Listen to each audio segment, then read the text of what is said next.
Em destaque no Panorama CBN, a Assembleia do Rio decide soltar o presidente da casa, Rodrigo Bacelar. União Brasil expulsa ministro do Turismo, Celso Sabino.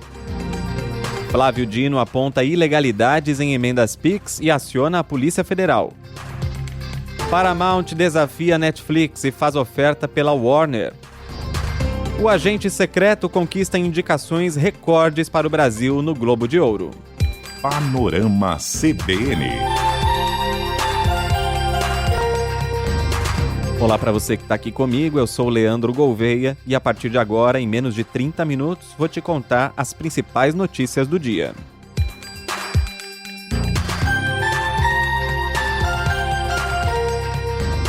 Começo pelo Rio de Janeiro, porque o plenário da Assembleia Legislativa decidiu revogar a prisão do deputado e presidente da Alerj, Rodrigo Bacelar, do União Brasil. Bacelar foi preso na semana passada por ter, segundo a Polícia Federal, vazado informações sigilosas da operação que prendeu em setembro o então deputado TH Joias, acusado de associação com o Comando Vermelho. Primeiro, a Comissão de Constituição e Justiça da Alerj aprovou o projeto por 4-3 e aí encaminhou ao plenário. Por lá, a sessão começou às 3h17 da tarde com 65 deputados. Eram necessários ao menos 36 votos e a maioria pela revogação foi alcançada às 4h50 da tarde. Foram 42 pela revogação, 21 contra e 2 abstenções. 3 deputados faltaram e 1 está licenciado. Alguns deles discursaram antes da votação. Alexandre Knoploch, do PL, contrário à prisão, avaliou que são frágeis as provas da Polícia Federal, que mostram a comunicação de TH Joias com Rodrigo Bacelar. Já Carlos Mink, do PSB, favorável à prisão, disse que a Assembleia tem que cortar os tentáculos com o crime organizado. Os dois chegaram a bater boca durante a votação, quando o deputado do PL disse que Mink estava de palhaçada. A decisão agora é encaminhada ao Supremo Tribunal Federal, que pode optar por medidas cautelares, como tornozeleira eletrônica. O jornalista Otávio Guedes, da Globo News, apurou que Rodrigo Bacelar, presidente da Alerj, se recusou a fornecer a senha do celular para a Polícia Federal, mas que os policiais já tiveram acesso ao aparelho, o que é motivo de temor da classe política. Bacelar também se recusou a explicar a origem dos R$90 mil em dinheiro que foram encontrados no carro dele. E o partido União Brasil decidiu expulsar o ministro do Turismo, Celso Sabino. A decisão foi tomada pela Executiva Nacional da Legenda. Foram 24 votos numa votação secreta. Os dirigentes entenderam que Sabino cometeu infidelidade partidária ao desrespeitar uma ordem e permanecer à frente do ministério. Em setembro, o partido tinha decidido que filiados teriam de deixar os cargos do governo Lula. Sabino chegou a anunciar que deixaria o governo, mas depois voltou atrás. Um dos motivos foi o possível ganho eleitoral com a COP30, que aconteceu em Belém. Ele pretende disputar o Senado pelo Pará em 2026 e também conta com o apoio do presidente Lula. Numa rede social, nessa segunda, ele disse ter ficha limpa e falou que foi expulso do partido porque ficou naquele que considera o melhor projeto para o Brasil. E em meio à polêmica envolvendo a viagem do ministro Dias Toffoli com um advogado de um empresário do Banco Master, o presidente do Supremo Tribunal Federal, Edson Fachin, quer aprovar um código de conduta para os ministros da corte.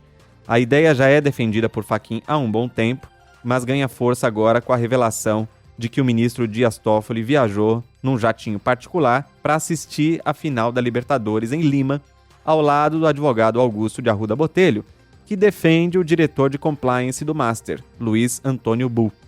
Essa informação foi revelada pelo colunista do jornal O Globo e da CBN, Lauro Jardim. Toffoli é relator do processo contra os executivos e, dias depois da viagem, decretou sigilo máximo às investigações. O jatinho é do empresário Luiz Oswaldo Pastore. Toffoli disse a colegas que é amigo de Pastore há anos e que o processo de executivos do Master sequer tinha chegado a ele quando a viagem foi feita, e garantiu que não conversou sobre o processo no voo. São apurações da repórter Gabriela Echenique, da CBN. Com o Código de Conduta, o presidente do STF, Edson Fachin, quer colocar um freio em alguns abusos e estabelecer limites aos magistrados como viagens, participação em eventos, remuneração por palestras, e até recebimento de presentes e benefícios. Em outra frente, como presidente do Conselho Nacional de Justiça, Fachin criou o Observatório da Integridade e da Transparência, um grupo que discute mecanismos de ética no Poder Judiciário e pode tratar de salários e até condutas de magistrados. Ainda no discurso de posse como presidente do STF, Fachin já tinha dado recados de que trataria do assunto e disse que juiz tem que ser exemplo. Nosso respeito intransigente à dignidade da carreira irá ser intransigente na mesma medida para conter abusos. Responder assim ao chamado da magistratura é abraçar um ofício que exige tanto conhecimento técnico e equilíbrio quanto firmeza moral, espírito público e profundo compromisso com os princípios mais elevados da moralidade de uma sociedade justa, livre e solidária. Bom, a viagem reacendeu o debate sobre a suspeição do ministro para julgar processos de amigos ou que tenham qualquer proximidade. Para o advogado, mestre e doutor em Direito Constitucional e professor de Teoria Geral do Estado da USP, Rubens Bessac, o caso merece apuração rigorosa. Essa questão envolve, se confirmada e não houver uma explicação plausível, um problema ético de relevo, que pode implicar, inclusive, na suspeição de um ministro tão brilhante como ele em atuar no caso, porque isso denota uma proximidade em quem tem um conhecimento do ponto de vista pessoal e vai julgar o caso lá na frente, que não é desejável. Mas Dias Toffoli disse a colegas que não deve se declarar suspeito para continuar no caso. A Transparência Internacional Brasil disse esperar que o CNJ, Conselho Nacional de Justiça, se debruce sobre o caso, cobrou também mais empenho da sociedade e disse que qualquer código de conduta deve enfrentar forte resistência do que considerou o centrão do judiciário, no STF e no STJ. Nessa segunda, a colunista do jornal O Globo e da CBN, Malu Gaspar, trouxe a informação de que os advogados de Daniel Vorcaro, do Banco Master, queriam inicialmente que o caso fosse para o ministro Cássio Nunes Marques, alegando conexão com uma outra operação da qual o ministro é relator. Mas aí a presidência do Supremo considerou que não e determinou o sorteio eletrônico entre os integrantes da corte. E assim o caso foi parar nas mãos do Dias Toffoli. Na sequência, ele colocou o caso sob sigilo. E o ministro Flávio Dino, do Supremo Tribunal Federal, afirmou que irregularidades na transparência e na rastreabilidade das chamadas emendas PIX permanecem. E aí ele encaminhou para a Polícia Federal um relatório da Controladoria Geral da União que aponta as falhas. O ministro determinou que a PF analise se existem indícios de crimes e determine a abertura de novos inquéritos ou inclua os fatos narrados em investigações em andamento. No início do mês, a CGU encaminhou ao Supremo um relatório com análise dos 20 municípios que receberam os maiores valores em transferências especiais em 2024. Flávio Dino afirmou que o levantamento mostra que permanece um quadro generalizado de ilegalidades com grave afronta às decisões do STF. E na sexta eu te contei que Jair Bolsonaro escolheu o filho, Flávio, como candidato à presidência da República. Aí no domingo, como a Bianca Santos contou no Panorama da Manhã, Flávio disse que poderia voltar atrás, mas que a desistência tinha um preço. Em resumo, a anistia do pai, ou seja, o perdão pelos crimes cometidos por Jair Bolsonaro contra o Estado Democrático de Direito. E agora, nessa segunda, o senador voltou atrás e afirmou que a candidatura é irreversível. Em entrevista ao jornal Folha de São Paulo, ele disse que a candidatura não está à venda. Flávio também disse que seu sobrenome é uma vantagem sobre o governador de São Paulo, Tarcísio de Freitas. Em relação ao apoio do Centrão, Flávio diz que busca atrair partidos como PP, União Brasil e Republicanos, mas que já conta com o PL e o Povo, e que a candidatura representa uma luz no fim do túnel para a militância bolsonarista que estava de cabeça baixa. E aí, depois daquele tombo de sexta-feira da Bolsa de Valores, que o mercado queria mesmo é Tarcísio de Freitas disputando contra o presidente Lula, né? A Bolsa voltou a subir, mas um pouquinho só, 0,5%, chegando aos 158.187 pontos. O dólar comercial caiu 0,22%, cotado a R$ 5,42. Lá na sexta-feira tinha subido, né? Mais de 2%. E o euro vale R$ 6,30, com baixa de 0,23%. Outra notícia que eu trouxe na sexta-feira foi que a Netflix anunciou um acordo de 72 bilhões de dólares para comprar a Warner Bros. Discovery. Só que a disputa pelo controle da empresa não vai terminar por aí, não. Uma nova oferta foi anunciada nesta segunda pela Paramount. Uma oferta de 108 bilhões e 400 milhões de dólares. E é uma chamada oferta hostil, quando uma empresa tenta comprar outra, mesmo sem o apoio da diretoria ou do conselho da empresa que está sendo comprada.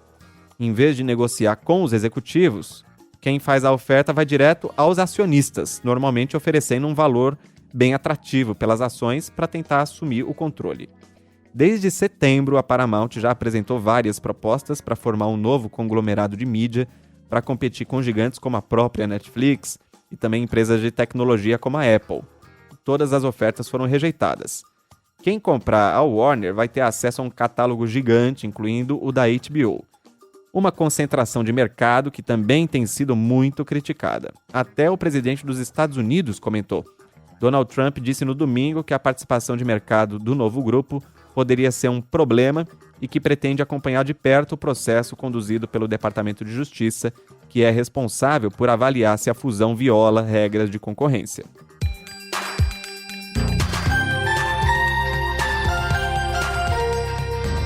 Aqui no Brasil, a Anvisa publicou o registro da primeira vacina de dose única contra a dengue no mundo, a Butantan DV, produzida, é claro, pelo Instituto Butantan. Esse registro permite a produção e a comercialização da vacina, que vai ser ofertada exclusivamente pelo SUS. O imunizante protege contra os 4 tipos de vírus da doença e vai ser destinado a pessoas de 12 a 59 anos de idade. O Butantan já tem 1 milhão de doses prontas. A expectativa é que mais 25 milhões sejam produzidos até o segundo semestre de 2026. A vacina deve ser incluída no Programa Nacional de Imunizações no mês que vem. E o pesquisador Luciano Moreira foi reconhecido como uma das 10 pessoas que moldaram a ciência em 2025. A lista é publicada anualmente pela revista Nature, considerada a mais influente do mundo na área científica. Ele lidera uma fábrica de mosquitos Aedes aegypti, que carregam uma bactéria que evita a proliferação do vírus da dengue, tornando o mosquito praticamente inofensivo aos humanos. Os mosquitos estão em 16 cidades e pesquisas recentes mostraram que algumas delas conseguiram ter uma redução de até 89% dos casos de dengue. E a polícia de São Paulo prendeu um dos 2 suspeitos de levar 13 obras de arte da Biblioteca Mário de Andrade, no centro da capital paulista. O crime foi no domingo. Eles entraram armados no local, renderam os seguranças e um casal de idosos visitantes e levaram 5 gravuras de Cândido Portinari, da obra Menino de Engenho, e 8 de Henri Matisse, da exposição Do Livro ao Museu, uma parceria com o Museu de Arte Moderna de São Paulo, que seria encerrada justamente no domingo. Felipe dos Santos Fernandes Quadra, de 31 anos, foi preso em uma casa na Moca, zona leste da capital. O outro criminoso já foi identificado, mas segue foragido, pelo menos até o momento em que eu gravo esse podcast. A identificação aconteceu com a ajuda de câmeras de vigilância, que flagraram a dupla andando com as obras roubadas na manhã de domingo. A Prefeitura de São Paulo acionou a Interpol, a Polícia Internacional, por meio da Polícia Federal, para impedir que as obras roubadas saiam do país. Também até agora, as telas não foram recuperadas.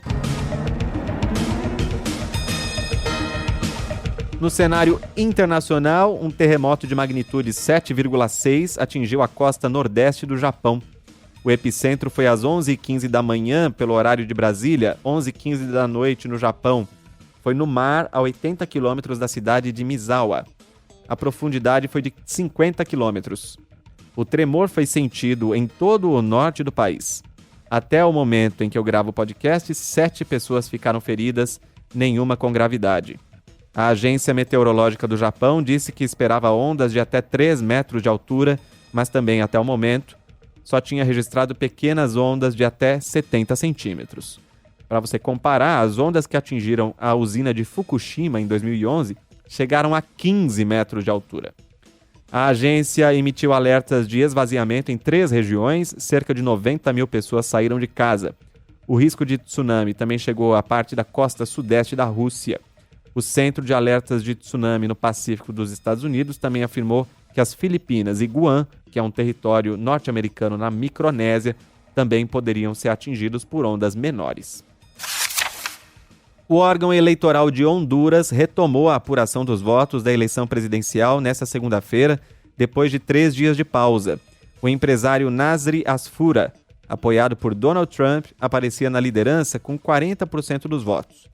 Ele mantém uma pequena vantagem sobre o apresentador de televisão Salvador Nasrallah, do Partido Liberal, com 39%. Os dois são de oposição. A direção do Partido Governista Livre, que está em terceiro lugar, afirmou no comunicado que não reconhece as eleições por considerar que aconteceram sob interferência e coação de Donald Trump e da oligarquia local, e pediu a nulidade total das eleições. Trump chegou a afirmar que cortaria a cooperação ao país, Honduras, se o seu candidato não saísse vitorioso. Ele também ameaçou consequências graves para Honduras, sugerindo que havia risco de fraude. Um juiz de imigração dos Estados Unidos ordenou a soltura da brasileira Bruna Ferreira, de 33 anos. Ela é ex-cunhada da porta-voz da Casa Branca, Caroline Leavitt. Bruna foi solta sob fiança de $1.500, cerca de R$ 8.100. Bruna mora nos Estados Unidos desde os 6 anos de idade e foi detida pelo Serviço de Imigração no dia 12 de novembro, acusada de estar no país ilegalmente. Ela é mãe de um menino de 11 anos de idade, com guarda compartilhada com Michael Leavitt, que é irmão da porta-voz da Casa Branca. A gestão de Donald Trump tem argumentado que Bruna é uma mãe ausente, o que ela nega. E o governo Trump anunciou um pacote de $11 bilhões para ajudar agricultores americanos afetados pelo tarifaço. A medida foi anunciada depois de produtores rurais e parlamentares republicanos pedirem apoio do governo para comprar sementes e fertilizantes. Os produtores de soja, por exemplo, tiveram colheitas recordes, mas deixaram de vender bilhões de dólares para a China, depois do país retaliar as tarifas dos Estados Unidos com tarifas de 20%. A China vinha comprando 25% de toda a soja americana e agora aumentou as compras de soja do Brasil. E mesmo com o tarifaço, a China ultrapassou pela primeira vez $1 trilhão em superávit comercial até novembro. As exportações da China para a Europa, a Austrália e para o Sudeste Asiático registraram um forte crescimento no período, para compensar as perdas com os Estados Unidos. No geral, então, as exportações chinesas cresceram 5,9% em novembro, em comparação com o mesmo período do ano anterior. O resultado reverte a queda de 1,1% registrada em outubro e supera a previsão do mercado, que esperava alta de 3,8%.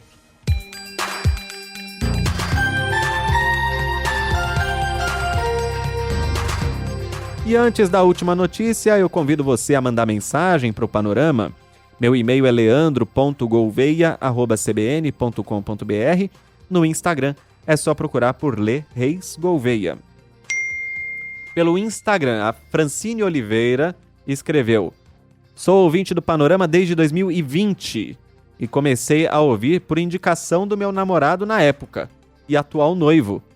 Nós escutamos as 2 edições todos os dias e gostaria de saber se você poderia mandar um parabéns para ele hoje. É o dia do aniversário dele, o Iago Felício. Parabéns para você, Iago. Felicidades. Obrigado aos dois pela audiência. Que beleza, né? Puxou a Francine para ouvir o Panorama. Assim que é ouvinte bom, viu? Obrigado, viu? Felicidades. Também com a gente, Tamires Daniel, que deixou o seu recado na caixinha de comentários do Spotify. E, em referência a outro ouvinte, diz que teve uma surpresa ao ouvir a mensagem da ouvinte da cidade de Piranguçu, Minas Gerais. A Tamires escreveu: passei muitos anos da minha vida morando nessa cidade. Então, 2 ouvintes com passagem por Piranguçu. Um abraço para vocês. Também a todo o pessoal que curtiu aquele debate sobre a expressão tupiniquim, que a gente trouxe na semana passada e que eu encerrei na sexta com a palavra de um representante do povo tupiniquim. Então, Fernando Weiverberg, tem os perfis aqui, Sabs Parte, Omnia Vincit e Fernando Vera, todos que deixaram comentários na caixinha do Spotify. Obrigado a todos. Best performance by a male actor in a motion picture drama, Wagner Moreau, The Secret Agent. Wagner Moura é Wagner Moura, indicado ao Globo de Ouro de melhor ator. O Agente Secreto de Kleber Mendonça Filho também foi indicado a melhor filme de drama, que é o principal da premiação, e também melhor filme em língua não inglesa. É a primeira vez, então, que um filme brasileiro é indicado a 3 categorias. Numa rede social, o diretor Kleber Mendonça Filho disse que não sabia que esse era um recorde brasileiro. Ele agradeceu à equipe e escreveu: "Obrigado pelas mensagens todas, o celular parece uma árvore de Natal." Também é a primeira vez que um filme brasileiro é indicado à categoria principal de melhor filme de drama. Também concorrem, então, Frankenstein, Hamnet, Foi Apenas um Acidente, Valor Sentimental e Pecadores.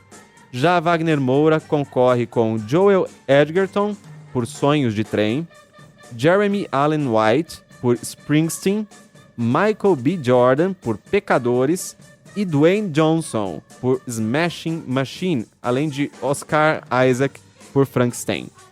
Kleber Mendonça Filho e Wagner Moura gravaram um vídeo direto do aeroporto da Cidade do México para agradecer ao público. Só para agradecer toda a energia, toda a atenção que estamos recebendo com essas indicações do Globo de Ouro. Não só com as indicações, com todo o apoio que a gente vem recebendo desde o começo, né? Desde maio, quando o filme estreou no Festival de Cannes, saiu com 4 prêmios. É muito bonito ver a conexão de um povo com sua cultura, com seus artistas, com sua arte. E eu fico muito emocionado e muito feliz. Obrigado. Já quase 1 milhão de pessoas assistiram O Agente Secreto. A premiação é uma das principais da temporada de prêmios de Hollywood. Nesse ano, o longa brasileiro Ainda Estou Aqui, de Walter Salles, venceu com melhor atriz de drama, Fernanda Torres, né? E para o crítico de cinema Vitor Russo, que vota no Globo de Ouro, a indicação foi uma surpresa. Era muito aguardado uma indicação para filme internacional e também a indicação do Wagner Moura para melhor ator. Nada fora do comum aqui. Mas essa indicação para melhor filme de drama, ele estava ali no bolo, mas não era tão aguardado assim. Tinha outros nomes que pareciam que tinha mais espaço. A campanha tá só começando, hein? É isso aí. E o filme Uma Batalha Após a Outra, de Paul Thomas Anderson, com Leonardo DiCaprio, lidera a lista com 9 indicações. Entre as séries, White Lotus foi a mais indicada, com 6 categorias. Adolescência levou 5. A premiação do Globo de Ouro de 2026 está marcada para o dia 11 de janeiro, em Los Angeles, nos Estados Unidos. E teve mais, viu? No fim de semana, O Agente Secreto foi eleito o 2º melhor filme do ano e melhor filme internacional pela Associação de Críticos de Los Angeles. Além disso, Wagner Moura também foi vice na categoria de atuação principal. Na semana passada, a Associação de Críticos de Nova York elegeu o longa como melhor filme internacional e Wagner Moura recebeu o prêmio de melhor ator. Com essa ótima notícia, a gente vai encerrando o panorama de hoje. A produção e o roteiro foram feitos por mim, Leandro Gouveia, e a edição e a sonorização por Anderson Wendel, o Tico. A próxima edição do Panorama chega às 7 da manhã às plataformas com Bianca Santos. E eu volto amanhã. Até lá!